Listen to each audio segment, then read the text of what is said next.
I got so much motherfucking design on right now.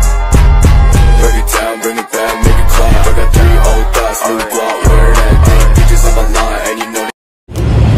Assalamualaikum warahmatullahi wabarakatuh. Perkenalkan, nama saya Anissa Fatma dari program studi keperawatan Fakultas Keperawatan dan Kebidanan Universitas Gunawan tahun 2022. Di sini saya akan menjelaskan pembahasan yang bisa pelajari, yaitu mengenai learning domain, effective domain, dan a few moments later. psikomotor domain. Jadi learning domain itu adalah perilaku kejiwaan yang akan diubah dalam proses pendidikan. Tujuan pendidikan dibagi ke dalam 3 domain, yaitu yang pertama adalah domain kognitif atau yang disebut ranah kognitif, yang berisi perilaku-perilaku yang menekankan aspek intelektual seperti pengetahuan, pengertian, dan keterampilan berpikir. Yang kedua, affective domain atau yang disebut ranah afektif, berisi perilaku-perilaku yang menekankan aspek perasaan dan emosi, seperti minat, sikap, apresiasi, dan cara penyesuaian diri. Dan yang terakhir ada psikomotor domain atau yang disebut ranah psikomotor, berisi perilaku-perilaku yang menekankan aspek keterampilan motorik seperti menulis dengan tangan, mengetik, berenang, dan mengapresiasikan mesin. Selanjutnya adalah efektif. Efektif adalah kemampuan seseorang yang berkaitan erat dengan berbagai emosi atau perasaan di dalam dirinya. Misalnya penghargaan, perasaan, minat, semangat, nilai, sikap terhadap suatu kondisi, dan lain sebagainya.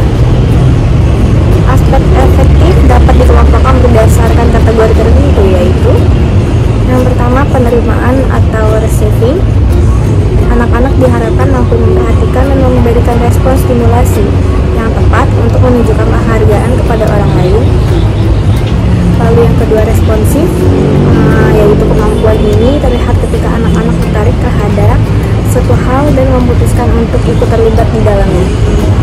Yang ketiga adalah penilaian atau value, yaitu berkaitan erat dengan penerimaan, penolakan, atau bahkan tidak menyatakan pendapat terhadap suatu kejadian.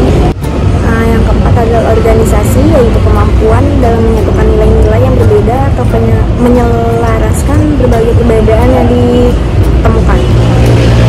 Yang kelima adalah karakterisasi, menunjukkan tingkah laku yang dilakukan sesuai karakteristik pribadi meliputi keteraturan, pribadi sosial, dan emosi. Pengembangan kemampuan efektif dapat dilakukan dengan cara melatih kemampuan menyampaikan emosi melalui ekspresi, menerapkan nilai atau norma tertentu, dan lain sebagainya.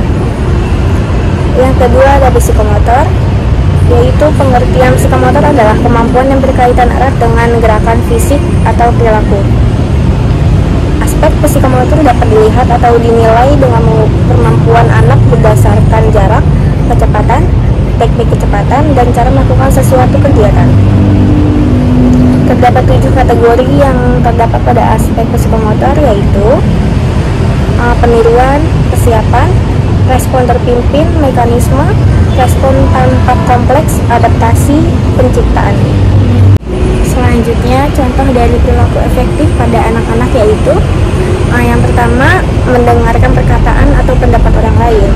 Yang kedua, ikut diskusi dengan tema tertentu, memberi usulan kegiatan kelompok. Yang ketiga, memiliki perasaan suka terhadap sesuatu, dan lain-lainnya. Contoh dari perilaku psikomotorik pada anak-anak yaitu menirukan gerakan orang lain, dapat melakukan gerakan kompleks, membuat gerakan-geraran baru, kemampuan berlari, melompat, dan gerakan lainnya, keterampilan dalam menari. Baik, selanjutnya ketika proses belajar hanya mengedepankan aspek kognitif dan psikomotorik, maka akan menghasilkan orang-orang yang pintar dan terampil tapi miskin moral.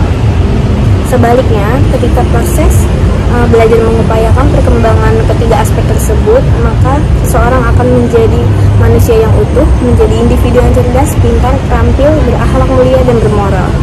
Sekian penjelasan dari saya tentang learning domain, effective domain, dan psikomotorik domain. Apabila ada salah yang disengaja ataupun tidak disengaja, mohon dimaafkan. Wabillahi taufiq wal hidayah. Wassalamualaikum.